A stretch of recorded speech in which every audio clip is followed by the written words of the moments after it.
जगह हम लोग बनाएगा, हम लोग में गौरी खाएगा, खाने देगा हम लोग को? नहीं देगा ना। जगह हम लोग बनाएगा, हम लोग में गौरी खाएगा, खाने देगा हम लोग को?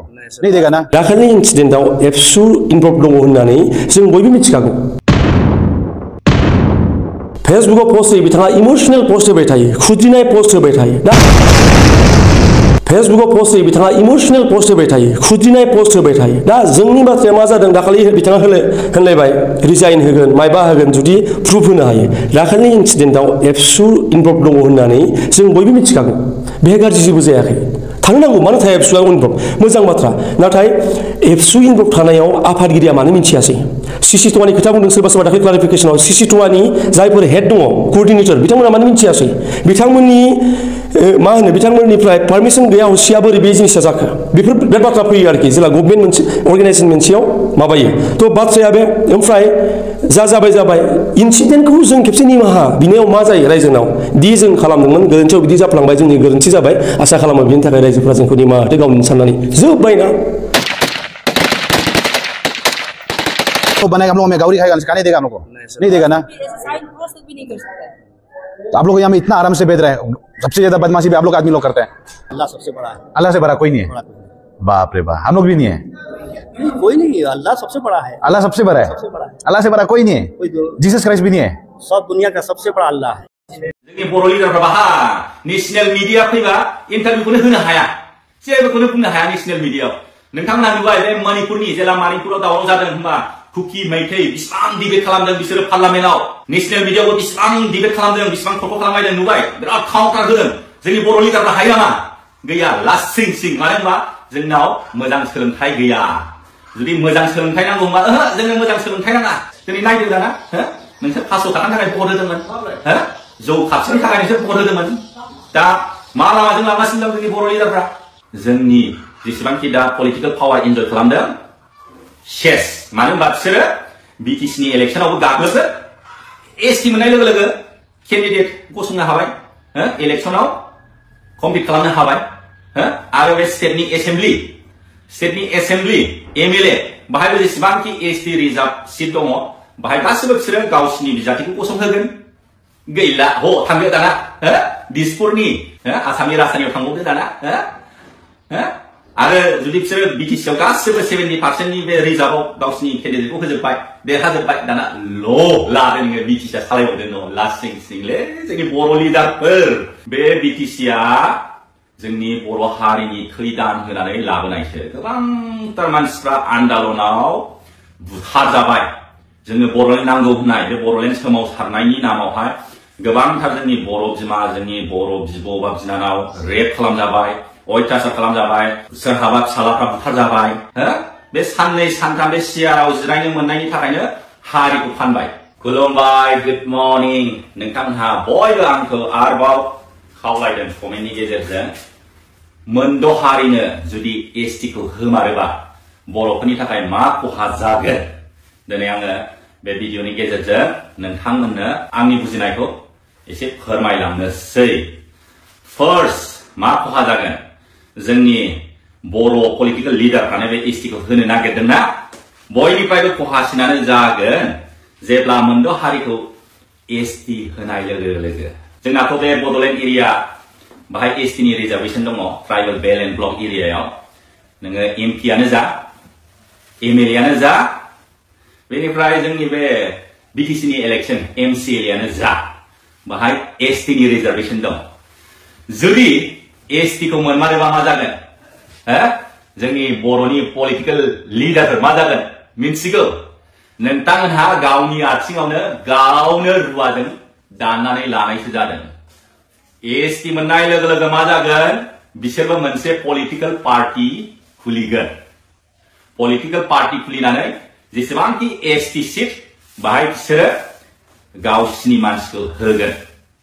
नोंथांमोनहाथ' मिथिखायो, गुबुन नन एसटि मानसिफोर बिसोरथ' मालाबाबो बर'नो भटखौ होनाय नंखाया। होगोन, बिसोर मालाबाबो बर'फोरखौ सैखाया, बिसोर बर'नो भट होगोन।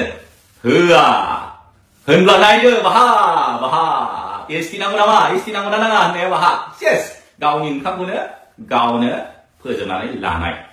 आरो मोनसे खोथाया बुंबावो, गावनि आथिङावनो गावनो रुवाजों दाननानै लानाय।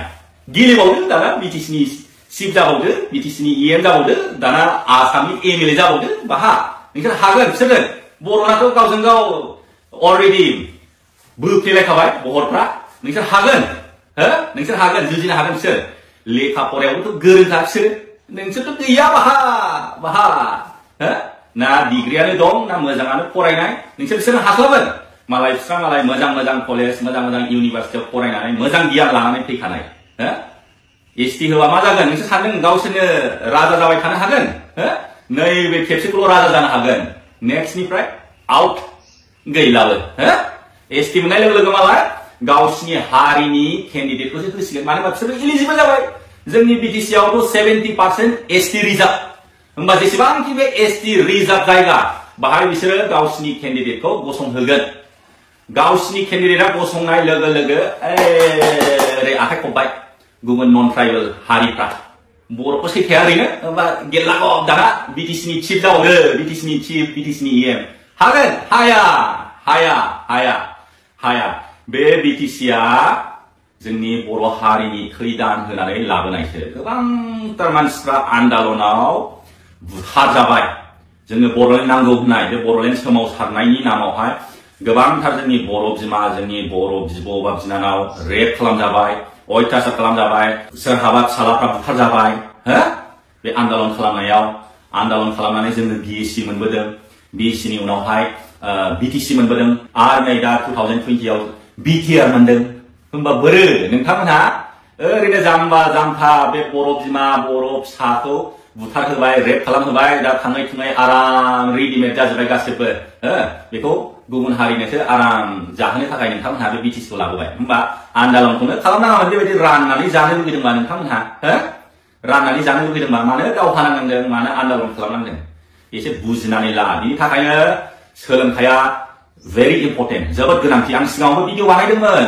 जोंनो मोजां सोलोंथाइ नांगौ मोजां सोलोंथाइ मोनबासो जोङो राजखान्थिखौबो मोजाङै सालायनो हागोन जोङो मोजां सोलोंथाइ मोनोबा मोजां लिडार मोनगोन मोजां लिडार मोनोबा जोङो राजखान्थिखौबो जोङो मोजाङै सालायनो हागोन आरो मोजां सोलोंथाइ मोनोबा जोङो फालांगिखौबो मोजाङै मावनो हागोन रांखान्थियाबो फैगोन जोंनि बर' हारियाव बाहा मोजां सोलोंथाइ दं गैया बे लकेलावल' फरायबाय दुगा जाबाय एसे गामि बारबानो गैला कन्ट्रल थाबाय नाथाय बे गुबुन हारिफ्रा नायदो मालाय मोजां कलेज मोजां स्कुलाव फरायनानै डिग्री लाजोबनाय बिसोरो कनफिडेन्ट भाषायावबो आखा फाखा हो लिरनाय फरायनाय गासिबो आयदायाव हो जोंनि बर' लिडारफ्रा बाहा नेशनेल मिडिया फैबा इन्टारभिउखौनो होनो हाया जेबोखौनो बुंनो हाया नेशनेल मिडियायाव नोंथांमोना नुबाय बे मणिपुरनि जेला मणिपुराव दावराव जादों होनबा कुकी मैथै बिसिबां डिबेट खालामदों बिसोरो पार्लामेन्टआव नेशनेल मिडियायावबो बिसिबां डिबेट खालामदों बिसिबां थरख खालामनायदों नुबाय बिराद काउन्टार होदों जोंनि बर' लिडारफ्रा हायो नामा गैया लास्ट सिं मानो होनबा जोंनाव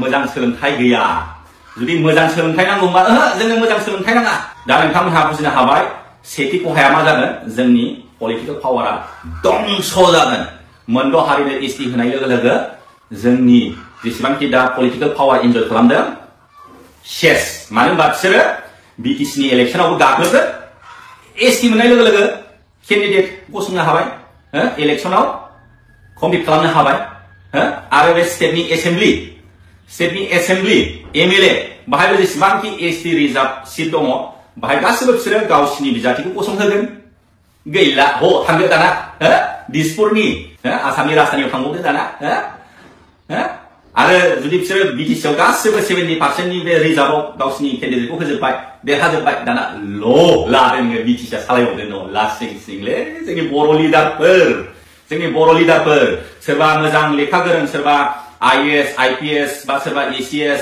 बिदिनो गिदिर अफिसारफोर एडभाइस होयोबा नोंथांमोनहा धोमखियोसो नोंलाय मा रोंगौ बाद दे गुलिमा नों जे मावदों बेखौ मावनानै जाबाय था बेफोरबायदि होननानैसो धमखि होयो बेफोरबायदिनि थाखायनो बिदि जालांगासिनो दङ आं आसा खालामबाय नोंथांमोनहा सेथि प्रब्लेमखौ बुजिनो हाबाय दाना नैथि प्रब्लेमानो जाहैबाय एजुकेशनेल इनस्टिट्यूशनफ्राव एडमिशन मोननाय ST रिजार्भनि कलेज बा इउनिभारसिटि जों बाहा मोनो जोंनि मार्क्सफ्रा ओरैबायदि खारोबा बिराद लेस जायो मालाय बिसोरथ' अलरेडि एडभान्सखा अलरेडि रोंखानाय राखानाय आरो एसटी रिजार्भ मोनबावबा बिसोरो जेसेबांखि स्कुल कलेजनि बे एसटी रिजार्भआव एडमिशन होयो बे बाथ्राखौ इउजि ब्रह्म सारा होनदों नामा बे बाथ्राखौ प्रमद बर' बिथाङा होनदों नामा बे बाथ्राखौ राजीव कुमार नार्जारी बिथाङा मैया लाइभ फैदोंमोन फेसबुकआव इउपिपिएल जेनेरेल सेक्रेटारि ए बिथाङा मैया होनदों नामा बेखौ रोंगो नार्जारी बिथाङा होनदों नामा बेखौ जयन्त बसुमतारी बिथाङा होनदों नामा सोर सासे एमएलए होनदों एनअसिखौ हाग्रामायाव हरदों होननानै बेखौथ' जायफोर मा होनो आं लालु पान्जु बाथ्राखौ सोदोबखौ इउज खालामा जायफोरा फिसा फिसा वार्कार बिथांमोनासो बुंगासिनो बेखौ 6 कमिउनिटिनो ट्राइबेल स्टेटास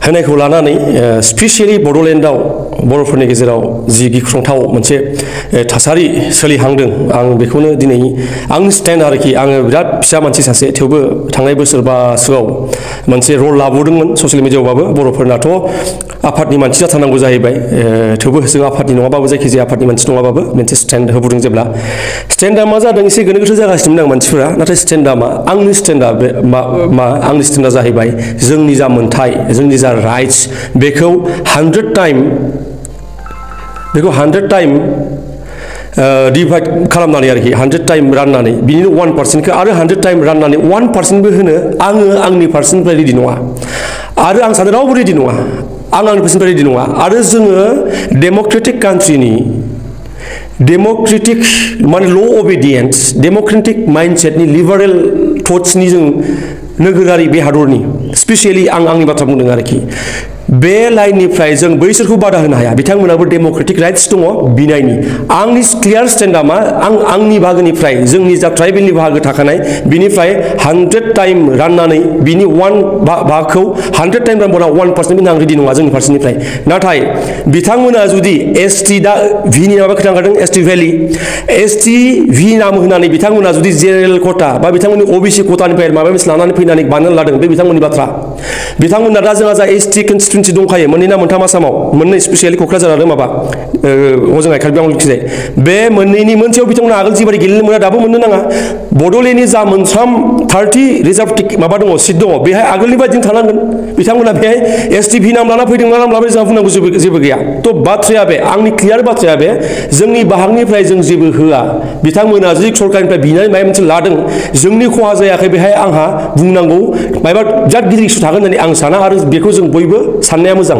मानोना जों मालायनि डिमान्डखौ जोङो अपोज खालामनो हाया डेम'क्रेटिकलि बयहाबो राइट्स दङ जोंनि थांखिया मा जानांगौ जों बिसोरनो होआ नङा जोंनि डिमान्डा जानांगौ जोंनिखौ जों होआ रावनोबो नोंथांमोना मा खालामबाय था आंनि स्टेन्ड क्लियार स्टेन्डआ बे दा बेखौ गोनो गोथो जानांगौ जेबो गैया इउथनि खोथा फैदों एसे मिसकमिउनिकेसन जानाय बायदि जादों न' आङो एलअएस इउथजों दङ आं बेखौनो लुबैगासिनो आं बिराद सासे फिसा मानसि जेबो खालामनो हाया नाथाय जा एसे खालामनो ट्राइ खालामबाय थादों आं बेखौनो नाजाबोगासिनो इउथआ ओंखारबोथों इउथ पावार गार्लस पावार ओंखारबोथों इकुवेल मोनसे राइट्स मोनथों बयबो गार्लस बयस बयबो आरो दिनै जि ओंखारबोदों आंथ' एप्रिसियेट खालामो आं मोजां मोनदों नाथाय आं दाखालि मोनसे लाइभ भिडिअ बुंनाय बायदिनो आंनि लाइभ भिडिअआव बे जिनिसा इनडाइरेक्टलि पलिटिकेल जायोबा बेबायदि मैया माबायाव लाइनाव थाङो आरोखि आं बेखौनो होनदों इउथफोरा लिड लाथों जों दङ नाथाय बिनि थाखाय मोनसे रड मेप नांगोन जों माखौ अपोज खालामनो नागिरदों जोंहा जोंनिफ्राय जेबो सेना लाङाबाबो होखानो नाङा ना जोंहा खहा गैयाबा जों होगोन जोंनि रड मेपआ मा जों मा खालामगोन सोरजों जुजिगोन जोङो दाखालि जि होबाय 29 नभेम्बराव जानाय जाथाय 29 मोननामाथाय आं बावबाय जाथाय बेथ' मोजांमोन गासैबो नाथाय जेब्ला एटेक खालामबाय सेक्रेटारियेटआव प्रब्लेम बिनि उनावसो जाहैबाय बे खालारसिम माबायाबो ओंखाराखैमोन जेला बे माबाया ग्रुप अफ मिनिस्टारनि जा रिपर्ट बेबो ओंखाराखै स' जों बे रिपर्टखौ फरायाखै बे रिपर्टजों जोंहा दा प्रब्लेमा मा बिनि सायाव जोंनि गेजेराव दा सावरायनाय जानांगौ जों दा हसिख्रावनो बिराद गोलाव सम दङ धरना होनो बिराद गोलाव प्रसेस बे 2026 नि सिगाङाव जाखाया होनना जों बयबो मिथिगौ बे बिला पास जाया बिल जानांगोन दाथ' बिल हराखै जोंनि मिस आन्डारस्टेन्डिंआ बहा जागासिनो दङ जों बेखौ बिल सानगासिनो बेथ' बिल नङा रिपर्ट मोनसे हरदों स्टेट गभर्नमेन्टआ स' जों बेखौनो सावरायनांगौ एवार खालामनांगौ ट्राइबेल जेसेबां आरो जों बर'फ्रा बांद्राय सेन्टिमेन्ट जाना बर' होनगासिनो बे बर'निल' प्रब्लेम नङा बे इन्टायार स्टेटनि जा 14 एसटि कमिउनिटि दङ बे एसटि कमिउनिटिनि प्रब्लेम बे बर'निल'सो नङा ना जोंनि प्रब्लेम बेनो जागासिनो जों बेखौ पलिटिकेलाइज खालामलांगासिनो दङ जोंनि गेजेराव बर'फोरनि गेजेराव स' आंनि खावलायनाया बेनो इउथफोरखौ जोङो जिरायनांगौ नोंथांमोना आं गले बुंदों नोंथांमोना जेसेबां कलेजनि गथ'फोर ओंखारबोदों आं मोजां मोनदों मोनफ्रोमबो कलेजफोरा बड'लेण्डआव जेसेबां कलेज दङ नोंथांमोना क'अर्डिनेसन माबा मोनसे बानायदो खेबसे ज' जानो नाजा बहाबा जों हागौमानि ट्राइ खालामगोन हेल्प खालामनो नोंथांमोना ज' जा बिजिर बेखौ एक्सपार्ट मानसिला बेनि उनाव जों डिसिसन लागोन जोंनि नेक्स्ट स्टेपआ मा जागोन बे डेम'क्रेटिक वेजों जों गरम जाना रागा जोंना इमोसनेल जाना बे प्रब्लेमा जोबस्राङा बे आंनि स्टेन्ड एसटि आरो माबानि बेलायाव आङो होनो नाङा होननानै बिसोरखौ आङो बुङा मा होयो बे गभर्नमेन्टनि बाथ्रा बिदों दस्रा फिसाफोरा डेम'क्रेटिकेलि मा होयो गावसोरनि बाथ्रा नाथाय जोंनिखौ जों होआ थैना थांबाबो बिनि थाखाय जोंनिखौ जुदि होनो नागिरो जों बिनि थाखाय दङ प्रटेस्ट खालामगोन जों जिबायदि प्रटेस्ट जि लेभेलाव खालामनांगौ जों खालामगोन नाथाय डेम'क्रेटिक वेजों बेल' खावलायनाय आरो बाथ्रा फैदों दाखालिनि जा बेहाय बड'लेण्ड माबायाव सेक्रेटारि बिटिसि सेक्रेटारिनि एसेम्बलि हाउसआव जा एटेकनि बेहाय आं मोनसे जिनिस दुखु मोनगासिनो दङ जोंहा मोजां मोनबाबो गाज्रि मोनबाबो जों बेखौ इगनर खालामनो हाया एबसु दुलाराय बर' फरायसा बा बर' हारिनि सिनस्रि आफाद जों बयखौबो बानायनाय आफाद बे आफादनि आथिखालनि आफादगिरि आदा दिपेन बर'आ फेसबुकाव पस्ट होयो बिथाङा इमोसनेल पस्ट होबाय थायो खुद्रिनाय पस्ट होबाय थायो दा जोंनि बाथ्राया मा जादों दाखालि बिथाङा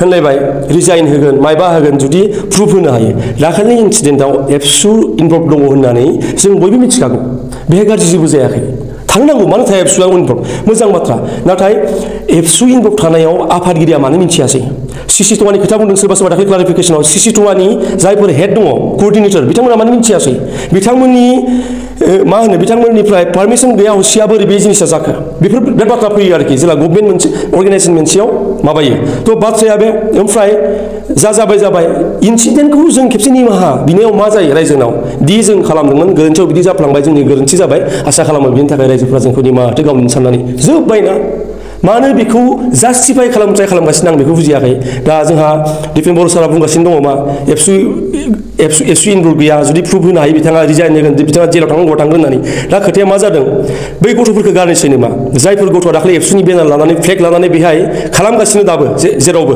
कलेजफोरावबो गथ'फोरा दा बिथांमोनखौ मा बिथाङा गारना दोननोसै खैफोद फैनायखाय प्रब्लेम जानायखाय बे leader should not be like that लिडारनाव मोनसे दिदोम जानांगौ लिडार दिदोमथि थानांगौ मोनसे गोरोन्थि जादों सुद्राय रेक्टिफाइ खालाम निमाहा बि जाबायना जों खनसेया जों दुश्मन स' आंनि खावलायनाय बे दिपेन बर' सारनिसिम नैबे समाव एसे इमोसनेल जानो गारथ'नानै खुद्रिनो गारनानै एसे प्रेक्टिकेल खामानिखौ लानांगोन मोनसे आफादनि आफादगिरि जेब्ला सावरायनाय सोंखारिनाय बेफोर बाथ्राया सोलिबाय थागोन बेफोरखौ माबोरै बारनानै डिसकास खालामना थांनो हायो बे मोनसे एन्ड फर्थआव मोनसे माबा खालामना होदों आरो जोंफोरबो फिसा मानसिबाबो माने अख्रां मोना माने हाग्रामानि गुन्दै जाग्रा हाग्रामानि ओरै हरै दा मोनसे बाथ्रा मोनसे पलिटिकेल आइडियलजि मोनसे स्टेन्ड लानो थाखाय सोरनिबा गुन्दै जालायनो नाङा फार्स्ट अफ अल बेखौ सियर जाग्रोना लानाया बयबो मोजां सोर माबोरै जानानै दङ लाइफआव बेखौ बयबो जाय जादों बुंग्राया माबोरै जादों गावनिखौ गाव मिथिगोन जों माबोरै जादों जोंनिखौ जों मिथिगोन दा खोथाया जादों जोङो बै एनअसिनि बाथ्रा बुंगासिनो गले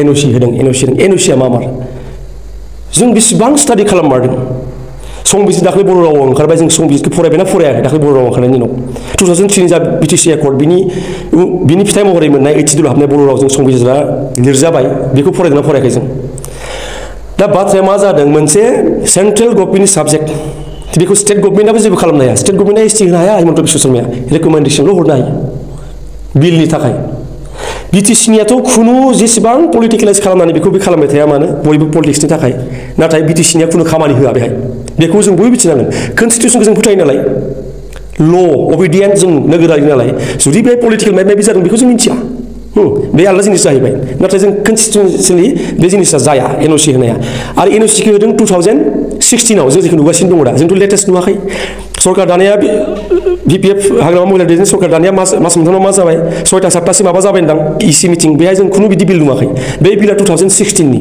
नाथाय 2019निफ्राय ना मा मोनसे बिल गेलेना दङ रायजो सभायाव अलरेडि बिल रिपर्ट नङा बे रिपर्टआ दाख्लैसो बानायदों अलरेडि बिलानो गेलेना दङ बे बिलनि बाथ्रा जों जेबो मिथिया बे बिलाव मा दङ जों जेबो मिथिबावा बे बिला जुदि पास जायो मा जागोन होनबा जों दानिखौ सिखावगासिनो अलरेडि 19निफ्राय थाखानाया जुदि पास जायो मा जागोन नैबे उइन्टार सेसनाव जुदि पास जायो मा जागोन खोथाया बेफोरखौ माने एसे साननांगोन एसे स्टाडि खालामनांगोन माबाया एनअसिनि बाथ्राया बे ओमफ्राय 2016आव होनाय एनअसिया बेसेबां भेलिड बे बाथ्रा दा दाखालिबो जि रिपर्ट बुंदों बेहाय होदों मा बिटिसिनि माबा लानानै होदों होनदों बिटिसि अबे गभर्नमेन्टनि बेखौथ' मेनसन खालामाखै जों होनबा डाइरेक्टनो हाग्रामाया होबाय एसटि फानग्रा बाथ्राफोरा बिदि जानाङा एन्ड आं बेखौ हाग्रामानि जाना बुङाखै आङो बेखौ गाबोन प्रमदनि बेलायाव बे बाथ्राखौ बुंगौमोन एनअसिखौ माब्ला होदों मानो होदों बे भेलिड नंगौना नङा बे खामानि होगोन नङा जों बेखौ मिथिनांगोन सोरबा पलिटिकेल माबानि थाखाय माबा मोनसे पलिटिकेल गिमिक माबा मोनसे खालामदों पलिटिकेल इन्टारेस्टनि थाखाय जों बेखौथ' नाङा फाङा जों जुदि बेखौ प्रपागान्डा बानायना थांबाय थायो बेथ' जानाय नङा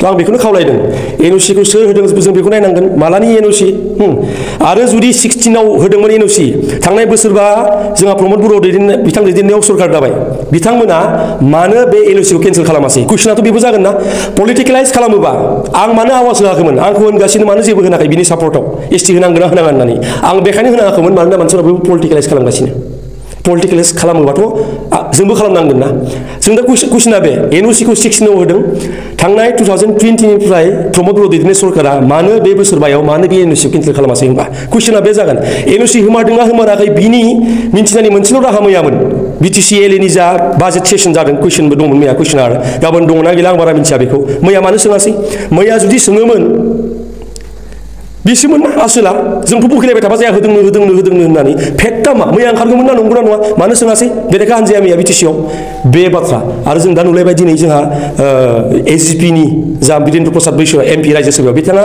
होनांगौ होनना दावराव खालामगासिनो कुइसना जागोन जुदि पलिटिकेलाइज जुदि खालामदोंना होमबा जोंनि सानै जा एमपि रनग्रा नार्जारि आरो जयन्त बसुमतारी बिथां सानैया स्रि थागोन नामा बिथां सानैया आवाज होगोन ना अकस खालामनानै बेखायनो आं खावलायदों बयखौबो बे पलिटिकेल इस्यु मोनसे आरो बे पलिटिकेल इस्युखौ जोङो हारिनि सार्थआव बर' हारिल' होनना बुंनो थांनो लानाङा हा बे बर' हारि हारसिं दायखौ लानो नाङा बे बर'निल' नङा बे एज आ हल बयनिबो स' जोङो नैबे समाव बयबो पलिटिक्सखौ रियेलि गारमारनानै एबभ पलिटिक्स जोङो बेखौ साननो हागोन ना हाया आरो हायोबा हाग्रामाया एनअसि होबायनो होननाय बुस्थुखौ खुनु भेलिड माबा गैयालासिनो जोङो फोरमान गैया जों बेखौ बुंनायखौ गारनांगोन सोरखौबा नुदों नामा जोङो दिनै जे हाग्रामाया एनअसि होदों होनना हसिख्रावगासिनो बे बाथ्राखौ इउजि ब्रह्म सारा होनदों नामा बे बाथ्राखौ प्रमद बर' बिथाङा होनदों नामा बे बाथ्राखौ राजिब कुमार नार्जारि बिथाङा मैया लाइभ फैदोंमोन फेसबुकआव इउपिपिएल जेनेरेल सेक्रेटारि बिथाङा मैया होनदों नामा बेखौ रनग्रा नार्जारि बिथाङा होनदों नामा बेखौ जयन्त बसुमतारी बिथाङा होनदों नामा सोर सासे एमएलए होनदों एनअसिखौ हाग्रामायाव हरदों होननानै बेखौथ' जायफोर मा होनो आं लालु पान्जु बाथ्राखौ सोदोबखौ इउज खालामा जायफोरा फिसा वार्कार बिथांमोनासो बुंगासिनो बेखौ बे बाथ्राया नंमारगौबा गाबोनो एनअसि होदों होननानै बेखौ इउपिपिएलनि जाय रियेलि अथरिटि दङ बिथांमोना बुंनांगोन स्पक्स पार्सना बुंदों अफिसियेलि बेखौ जों आं नाङा फाङा हसिख्राव थाबा बोरै जानो स' आं बेखौनो खावलायदों बे एसटि स्टेटास ग्रान्ट होनो नागिरनाय इस्युखौ जों बर'नि इस्यु नङा दे बे बर'फोरा बर' हारिया खैफोदाव दङ अलखदाव जाबाय थादों बोरै बर'आल' जानो बे एज आ हल ट्राइबेल 14 ट्राइबेल दङ जोङो ज' थांनांगोन बयखौबो लानानै जों अरायबो मानो गाज्रि जानो थानानै सिगाङाव थागोन सिगाङाव नाथाय बयखौबो लाफागोन मोनसे लाइनावनो स' बेखौनो जोङो बे इस्युनि सायाव बुंनो नागिरदोंबा जोङो बेफोरखौ गारनानै जों फैनांगोन आरो जुदि हाग्रामा महिलारि बिथांखौ बेखौ सोंखारनो हादों जों बेखौबो सोंनो हानांगोन बिथांमोना मानो स्रि होननानै बे मोनसे बाथ्रा स' आं बेखौनो खावलायदों बयखौबो बे बिटिसि रिपर्टआव जि होदों बिटिसि हादों होननानै बेखौ मेनसन खालामनांगौ जेबोआनो गैयामोन जुदि बिटिसिया बिटिसि एरियानि थाखाय पारमिसन लादों दस्रानि थाखाय बिथांमोना सोरनिफ्राय पारमिसन लादों बेखौ मेनसन खालामदों नामा माया बे मोनसे पलिटिकेल गेम जागासिनो आं बेखौ बयखौबो खावलायदों एसे सान्थिजों एसे सानै हयै दावगानि बे प्रटेस्टआव आं फुल्लि दङ नाथाय बे डेम'क्रेटिक वेजों जानांगोन सावरायग्रोनांगोन जोङो सावरायनानै जों मानि सायाव जोंनि प्रब्लेमा मा जों बेखौ माबानांगोन बिनि सायाव जों सावरायनानै जों बै स्टाइलाव जों थांनांगोन आरो आंथ' खावलायगोन लाइमोनफोरखौ कलेजफोरनि माबाखौ मोनसे कोअर्डिनेसन कमिटि बानायनानै नोंथांमोना बेखौ खालामनो ट्राइ खालाम थेंक इउ आरो बे जा रिजार्भेशननि जोंनि माबायाव फैलायबाय स्टेट इस्युआ थांलायबाय दा जुदि होयो स्टेटआव मा जागोन दा फैलायबाय सानैसो सावरायलायबाय दाखालि एनअसिनि बाथ्रा सोरबा माबायाव बुंबाय चिफ मिनिस्टार बिथाङा बुंबाय जे 62निफ्राय माबा नांगौ होननानै पारमिसन नांगौ एनअसि नांगौ होननानै नाथाय मानि सायाव बुंदोंमोन जों बेखौ सानना नायासै बे जाबाय पलिगेमि बिलनि सायावमोन हिन्जाव सानै लानो हानाय हायैनि सायावमोन बे जाबाय कास्टमारि ल'नि सायाव बेफोरखौ सावरायदोंमोन जेफोर साबजेक्टआ माने बिटिसिआव दङ स्टेट साबजेक्टबो नंला माबो नंला ओमफ्राय दा आरो मोनसे बाथ्रा सावरायगासिनो दा आरो स्टेटआवसो बिदि जाबाय नाथाय सेन्ट्रेलाव बिदिनो थाहैगोन जाहैबाय सेन्ट्रेलावथ' बाहागो खालामजोबनांगोन ना 2 क्र'र एड जाबावगोन दा आं बुंनाय बाथ्राया मा जों जेरै स्टेटआव बर'निल' इस्यु नङा बे जुदि सेन्ट्रेलाव बे प्रब्लेम जामारगोन बयबो मिथिगौ मानो प्रब्लेम जाया जानो जुदि जोंनि बाहागखौ लाङो आंथ' होनखाबाय जोंनि बाहागनि 0%बो होनो थाखाय जोङो राजि नङा स्टेटआव सेन्ट्रेलावबो जों राजि नङा नाथाय सेन्ट्रेलनि थाखाय मा जोंल' साननोसै नामा जोंल' दावराव खालामबाय थानोसै नामा बेथ' एज आ हल इण्डियानि ट्राइबेलनि प्रब्लेम बे होनबा इण्डिया एज आ हल इण्डियान ट्राइबेला ज' जानानै बेखौ माबा प्रटेस्ट खालामनांगोन इन्टार नर्थ इस्ट दङ इन्टार नर्थ इस्टआ खालामनांगोन दा जोङो एसटिपि एसटिएइचनि बाथ्रा बुंनो थादोंमोन दा जों मिथिगौ एसटिपि एसटिएइच बे जास्ट स्टेटआवल' सेन्ट्रेलाव बे माबा थिग दङ ज' जाबाय जों स्टेटआव आदार स्टेटआव मा खालामगोन नर्थ इस्टआव ओमफ्राय इन्टार इण्डियाआव मा खालामगोन जोङो बेथ' बयनिबो ना होमबा जों मानो जों माबानो बेखौ बे इस्युआ जुदि दावराव खालामनांगौ बेखौ एजा हल बयबो गाबोन बे सेम प्रटेस्टआ झारखन्डआव जानांगोन छत्तीसगढ़आव जानांगोन महाराष्ट्रआव जानांगोन तामिलनाडुआव जानांगोन जेसेबां स्टेटआव जि ट्राइबेल दङ बे जाजोबनांगोन आरो बयबो दिल्ली घेराव बेसिना जोंहा मीना कमिउनिटि ना माबा राजस्थाननि बाथ्राखौ जों बुंबाय थायो थिग दङ बे बाथ्राखौ जोङो दस्रा स्टेटनि एसटिनि माबाफोरजों सावरायनानै लांनो हादों हायाखै स' जों बेखौ खालामनांगौ मोनफ्रोमबो जिनिसखौ जोंनो लानानै सिगाङाव थानानै बयनिबो थाखाय मोजां खालामना होबाय थागोन बे बुस्थुआ जानो नाङा दे माने हमना ला दा आं बुंबाय थायो बड'लेण्डखौ जों लाबोबाय थैयै दा दिनै बयबो बाहागो मोन्दों चान्सखौ मोन्दों होमबा जों गोजा मानो थैखो बड'लेण्ड नामखौथ' बेरेखा खालामो ना दस्राफोरा जों गोजा मानो थैखो होनबा बेबादि दिनैबो बाक्सा डिस्ट्रिक्टखौ जों बानायबाय उदालगुरिखौ जों बानायबाय क'क्राझार दंखायोमोन थेवबो जोंनो बानायबाय चिरां जों बानायबाय नाथाय जेला अफिसफोराव थाङो गोजौआव लिरनानै थायो असमिया सोर नांफादोंमोन बिसोरनि बेफोर डिस्ट्रिक्टखौ बानायनायाव बेफोरथ' गासैबो बिटिसिनि फिथाइ स' आं बेखायनो खावलायदों बाथ्राफोरखौ बांद्राय इमसनजों नङा एसे साननानै जों माबोरै दावगानो हायो आरो आङो मोनसे जिनिस नुगासिनो आं दहाय मोनसे गाज्रि नांदों माने आं बुंखाबाय थादों इउटिउबार जायफोर इनफ्लुयेन्सार आरो फेसबुकआवनो जा बिथांमोना इमसनेल बाथ्रा बुंगासिनो दङ थिग दङ इमसना गासिबो बाथ्रायाव नाथाय इमसनजों जाजोबा गासै बाथ्रा बुंनाया इमसनेल थिगानो दङ दा आं दहाय नुबाय सोरबा सासेखौ बर'फोरनि पलिटिसियाना बाथ्रा बुंनो रोङिखौ लानानै मोनसे बाथ्रा बुंदों दा बर'फोरनि पलिटिसियान बेलायाव मा जाहैखो जोंनिनो दैदेनगिरि जेब्ला बिथांमोना मोनसे सोमावसारनायनि गेजेरजों सफैदों नैबे थाखोसिम सोमावसारनाय गिलु बालु सोमावसारनाय बै समाव जेबो परिबेस गैया फरायनायनि आरो बिथांमोना पिउरलि हार्ट एन्ड सोल दानि बायदि पार्ट टाइम नङा बे समाव बिथांमोना हार्ट एन्ड सोल थैबाव थैगोन बेबायदि बिथांमोना बारसोमदों स' गावखौ बानायनायनि बिथांमोना समखौनो मोनाखै आरो बे बारसोमनायनि फिथाइ महरै जा फिथाइ मोन्दों बेखौ बिथांमोना दिनै जानो मोन्दों नाथाय गावखौ बानायनो सम मोनासै औ आंबो मानियो बिथांमोननाव लेंगुवेज बे स्मार्टनेसा गैया ना हिन्दी मोजाङै रोंगौ ना इंलिस मोजाङै रोंगौ असमिया रायलायनायथ' जेबो लाब गैया आं बुंगासिनो दङ गले गले बेखौ रावबो असमनि बाउन्डारि बारबानो मिन्थिया नालाय बेखायनो हिन्दी इंलिस रोङा जानांगौ गैया स्मार्टनेस गैया नाथाय बिदि होननानै मिससियर नङा बिदि नङा पलिटिकेलि मिससियर नङा पलिटिकेल स्टाडिज लानो हायाखै बिदि नङा लानो हानायखायनोथ' दिनै बड'लेण्डआ दिनै बिटिसि सोरजिबाय बेनिखायनोथ' दिनै जोङो बेसेबां पार्सेन्ट दङ जों बिटिसियाव दा दिनै सोरबा बिराद गिगासिनो आं गिनो नाङा होनना बुङाखै गिनो नांथारगोन जों थेवबो दिनै बड'लेण्डआव जेसेबां एमएलए सिट दङ बेहाय मोनबासोल'आ एसटि माबानां रिजार्भ नां बाखिफ्राथ' गासिबो अपेन गोजा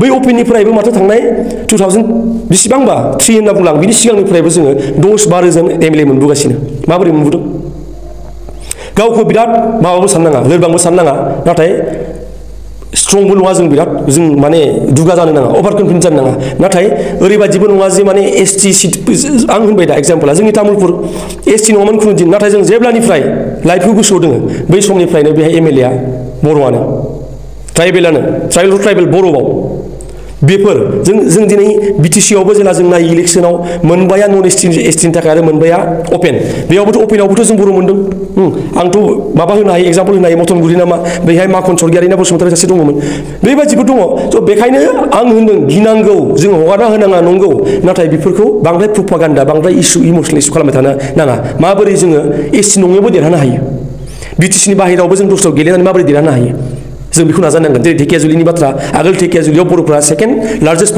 माबा पपुलास नाथाय सोरबा 10-12 हाजार सुबुं अनजिमा थानाय सासे मानसिया सिंगालआ बेहाय एमएलए जाबाय थायो होनबा सासे बर'आ मानो हायासै बेफोरखौ साननायनि सम आं बेखौनो खावलायदों बयखौबो आंनि स्टेन्डखौ आं फोरमायबाय थैंक यू ये 9 वर्स 123 में क्या लिखा है नेवर को मारो बोला है काफिरों को मारो गला कतो बोला है और क्या क्या आयरन रोड से मारना है फायर से मारना है बॉइलिंग वाटर से इसके स्किन में वो करना है चिलना है क्या क्या पनिशमेंट है आप लोग का काफिरों के लिए काफिरों माने हम लोग के लिए जगह में जाके बना नहीं सकेगा आपने सच बोलिए तो बिल्कुल नहीं। हाँ आप लोग की जगह में हम लोग बनाएगा हम लोग हमें गाउरी खाएगा खाने देगा हम लोग को नहीं देगा ना तो आप लोग यहाँ में इतना आराम से बैठ रहे हैं सबसे ज्यादा बदमाशी भी आप लोग आदमी लोग करते हैं सबसे बड़ा है अल्लाह सबसे बड़ा है अल्लाह से बड़ा कोई नहीं है बाप रे बाप हम लोग भी नहीं है कोई नहीं अल्लाह सबसे बड़ा है अल्लाह सबसे बड़ा है अल्लाह से बड़ा कोई नहीं है जीसस क्राइस्ट भी नहीं है सब दुनिया का सबसे बड़ा अल्लाह है आप धीरे धीरे करके ना आज हम लोग का गला मुर्गी वो करने दे रहा है ना कल को ये लोग अगर जब हम लोग का निशी इंसान आप सोच लो कि हम लोग का 1000 निशी इंसान जब मुस्लिम घुस जाएगा ना तो हम लोग वो लोग का सामने हम लोग ये पदम सदम भी पहनने नहीं देगा मालूम है अभी अब जो होगा हुआ है दुनिया में पूरा हो चुका है तो आपको तो कंप्लेन करना पड़ेगा अभी अब तो कुछ काम और से आया था अभी फिर मस्जिद में घुस के बैठ गया मतलब डायरेक्ट मस्जिद के लिए नहीं आते, पहले काम करने का बहाना से आता है, फिर उसके बाद मस्जिद में आता है। घुसने का बहाना चाहिए ना, ऐसे ही होगा, वही है। मतलब डायरेक्ट आप रिलीजन का नाम से तो काम करने तो नहीं आए, पहले जोलांग गया फिर वहां से इधर आया ना। कितना कितना दिन हो गया आपको यहाँ आया ना? अभी तो वहाँ से 2-4 महीना हुआ। 2-4 महीना, 2 ना 4 महीना, वही 2-3 महीना, 3 महीना। हाँ, अक्टूबर को आए हैं, अक्टूबर को बना, उससे पहले आया था। फिर 2026 तक है अक्टूबर। Purpose of visit private. ये तबा तिकली कौन है? वहाँ का ओनर है, मालिक है। अब ओनर को मालूम था अब आ रहा है बोल के? वहाँ तो होटल में काम किया है ना। आप जो होटल काम करता, फिर यहाँ में क्या करने आ गया? यहाँ पर जगह खाली था तो यहाँ पर हम पूछा था कि नंबर गलत है, 85008790। एक नंबर नहीं है, एक नहीं है, ये भी गड़बड़ है। आप लोग ऐसे कैसे करते हैं ना? नहीं, आपका मकसद जो होटल में काम करना था ना, मस्जिद में आना था? नहीं, होटल में आया था, फिर जो मस्जिद में जगह मिला तो चले आया, खिदमत करेगा, यहाँ पर नमाज पढ़ेगा। तो अभी आप मस्जिद में अभी आप क्या काम करते हैं? कोई सफाई करता है, सफाई करता है, नमाज पढ़ता है और ये करता है, मतलब जो भी होता है साफ सफाई सब। तो आपको तो कंप्लेन करना पड़ेगा अभी। अब तो कुछ काम और से आया था, अभी फिर मस्जिद में घुस के बैठ गया। फोन नंबर गलत है, फोन नंबर भी गलत है, एक डिजिट नंबर नहीं है। फोन नंबर तो लगेगा, नहीं लगता है, एक नंबर नहीं है उसमें। जोलांग में अगर कोई भी देख रहा है तो तबा तिकली को अगर कोई जानता है मुझसे पूछिए, उनका नाम से यहाँ में जोलांग में काम करने के लिए आया है। जोलांग में होटल में सेंट्रल जेल के सामने में काम कर रहा था, बोले वहां से आके अभी मस्जिद में यहाँ में साफ सफाई करके यहाँ में काम कर रहा है बोले। अब यहाँ का क्या है बोले? मोजिन मतलब मैंने वही खिदमत करता है, मोजिन को करता है, पढ़ाता है सभी को, पढ़ाता है, नमाज पढ़ता है, अजान देता है और साफ सफाई करता है। अजान आप लोग स्पीकर लगाते हैं क्या? नहीं, स्पीकर कहाँ है? स्पीकर नहीं लगाते ना। अजान में क्या बोलते हैं?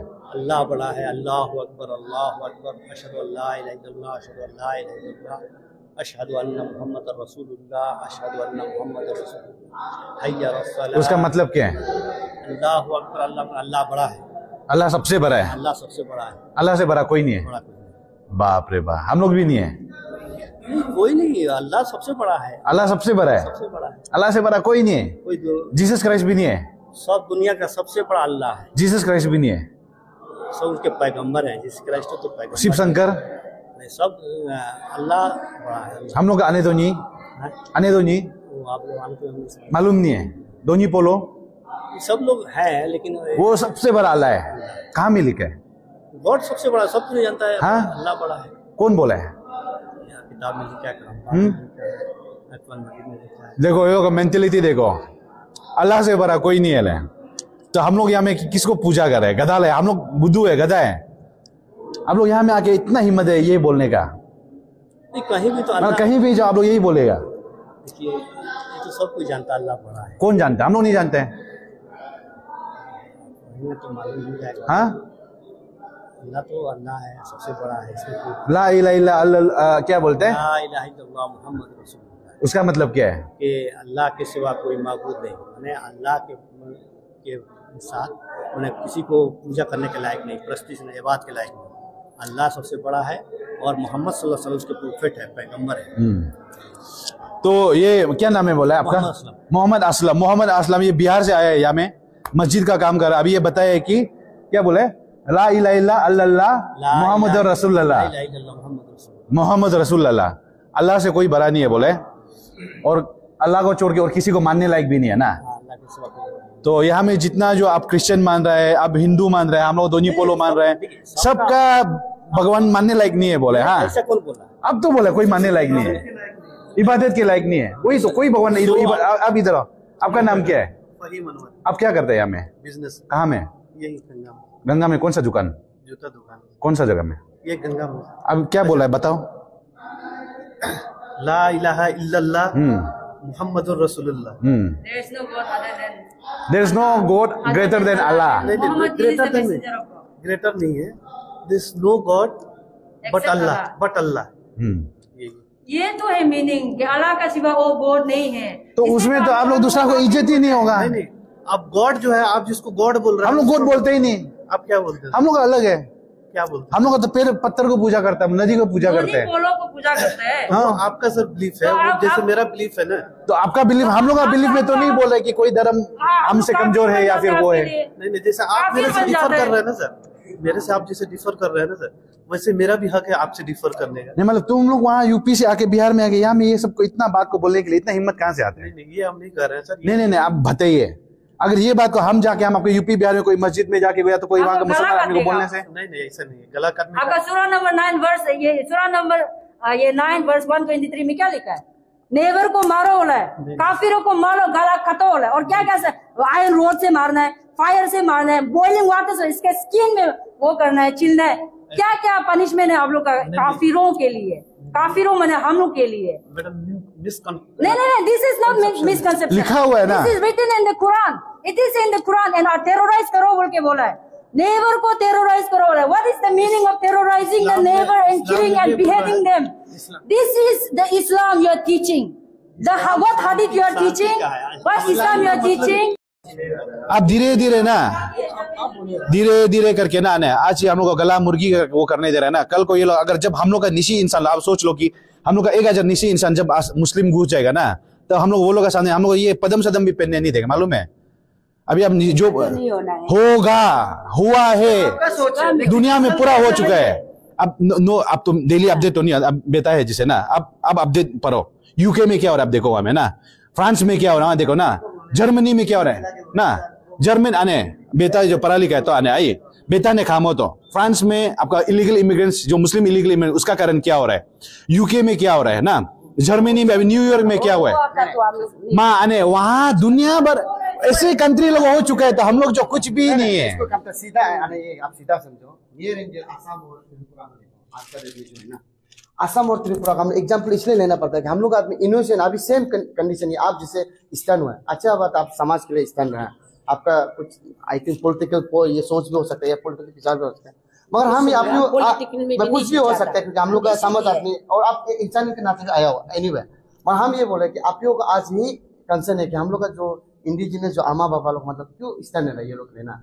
अगर हम लोग तो आप तो प्रेजेंट स्टैंड को नहीं सोच रहे, आने वाला 5 टिकट को सोच के काम कर रहे हैं।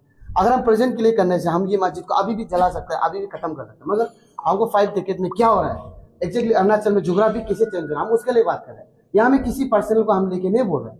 और आप लोग को बार बार हम इसलिए सोशल मीडिया का थ्रू अवेयरनेस कर मतलब जो अभी बाहर से आ रहा है, कल को यहाँ में कुछ आइडेंटिफाई मतलब कुछ हैपन हो सकता है, क्योंकि अभी होने को कोई भी नहीं डाल सकता, कुछ भी हो सकता है। मगर हम लोग अवेयर रहना है, हम लोग सेफ्टी रहना है, किसका लिए? आप लोग के लिए, हम लोग आने वाली पीढ़ी के लिए। ये प्रेजेंट अपनी टीम अभी के लिए नहीं कर रहे हैं, ये तो हम लोग लंबा रन है। और आप लोग ऐसे डिफेंस करते रहने से ये लोग बात, चलो आज ही तो अच्छा आदमी है, कल उसने 10 आदमी कारक फैलाने से तो अरुणाचल खत्म हो जाएगा। और हम लोग का तो सबसे आपका इंडिया में सबसे हम लोग लविंग स्टेट हम लोग अरुणाचल प्रदेश है, सबसे पीसफुल स्टेट है। क्या हम मानता भी जगह में जाके बना नहीं सकेगा? आपने सच बोलिए तो ना, बिल्कुल नहीं। हाँ, आप लोग का जगह में हम लोग बनाएगा, हम लोग में गौरी खाएगा, खाने देगा हम लोग को? नहीं देगा ना। तो आप लोग यहाँ में इतना आराम से बैठ रहे हैं, सबसे ज्यादा बदमाशी भी आप लोग आदमी लोग करते हैं। अभी यहाँ में और एक ऐसे खबर आया है कि ना आप लोग कल परसों सुनने मिलेगा, आप लोग उसे अब और तकलीफ होगा। मालूम है क्या हुआ? यहाँ में ऐसे खबर आ रहे हैं, कल परसों आप लोग और जीने तकलीफ हो जाएगा। आप लोग इंसान लोग गड़बड़ करते हैं हर जगह। इसको पकड़िए सर प्लीज, ये हम लोग भी बोलता है प्रार्थना अभी गलती आप लोग का किताब में इतना चीज लिखा हुआ है उल्टा पुल्टा। नहीं मैडम, ऐसा कोई हम लोग काफी रहे क्या आप लोग के लिए? आप लोग बोलिए तो जितने काफी रहे, हम लोग काफी रहे ना? नहीं बोल के देखिए कैसे नहीं है, नहीं लिखा हुआ है वहां में। ऐसा नहीं, उसका आगे पीछे बैकग्राउंड होगा, एक बीच में से एक चैप्टर को आप सर मैं आपसे ये किसका था? आपका नेबर को टेरराइज करो बोला है। सही बोल रहे हैं। आप यहाँ मस्जिद है, आप यहाँ पे यही चीज इसका मालिक इसको पूरा अच्छा से वीडियो बनाओ। देखिए सर, इसका ये मालिक को फोन करके पूछ के देखो सच में इसका नाम में है कि नहीं है, मालिक पहचानता है कि नहीं पहचानता, नंबर दिया हुआ। ऐसा मत सोचो कि हम जो हमारा ट्राइबल लोग है, कुरान का बारे में मालूम नहीं, हदीस का बारे में मालूम नहीं, इस्लाम का हम लोग होली बुक का बारे में मालूम नहीं, ये मत सोचिए। अगर इस्लाम तेरा सिखाता कुरान कैसे नहीं सिखाता, आपको आगे बताइए तो। अब तो कुरान बैन हो जाता है। नहीं, इसलिए तो पूरा दुनिया बैन होने के लिए बात कर रहे हैं ना। अभी यूएसए तो डोनाल्ड ट्रम्प एंट्री करने के लिए वो मना कर रहा है मुस्लिम। आप लोग यहाँ में मेहमान है, मेहमान जैसे काम कीजिए, आप डायरेक्ट परमानेंट क्या इंफ्रास्ट्रक्चर क्या करते हैं कि आपको घर परमानेंट यहाँ में तो गलत कौन है, आप है ना हम है? नहीं, आपको गलत हम कभी बोला नहीं सर। आप लोग अपना प्रदेश को बचाने के लिए, लैंड को बचाने के लिए जो कोशिश मेहनत कर रहा है, ये तो सराहनीय है। हम उसके लिए कुछ हमको तकलीफ भी नहीं कोशिश कर रहे हैं, वो बात को छोड़ दो। आप लोग यहाँ में अभी हम लोग जो आदमी लोग आप लोग कन्वर्ट करने के लिए कर रहे हैं, कौन आप लोग चाहते हैं कि हम लोग इंसान लोग आप लोग इस्लाम में आओ बोल के? क्योंकि कुरान में एक सुलूक ऐसा है, ला आप कौन है? अच्छे हम यहाँ का मतलब हम इधर ही रहते ना अमीन है Jamar amit. oh no kam so masjid ga ni de Mama si bari amil dan patin bola gu kami istira mangat oh no kam तो गोबर फेसबुक तो कादुम पले है इतना दिन से हम लोग कर रहे हैं, जो भी करेंगे तो किसी का दुश्मनी लेके नहीं कर रहे। अरुणाचल में कल को तकलीफ नहीं हो रहा है, इसीलिए कर रहे हैं ना। अभी देखो आसाम में तो बर्बाद हो गया। नहीं आप लोग का हम लोग भी मानते हैं आप लोग अच्छा करा, लेकिन जो भी इलीगली एंट्री होता है वो सब भगाना है, हम लोग भी भगाता है। जो भी जो कोई मैंने बिना पास से एंट्री होता है, कोई वैलिड डॉक्यूमेंट्स नहीं होता है यहाँ पे ना, ऐसा ये जो आने वाला होता है हम लोग भी भगाना है। और ऊपर से यहाँ में तो और जैसे कि यह परमानेंट बैठने वाला, जैसे उसी में कन्वर्सन तो हम लोग को दिखाई नहीं देता है। अगर कन्वर्सन करता है बोलने से हम लोग भी तो जानना चाहिए।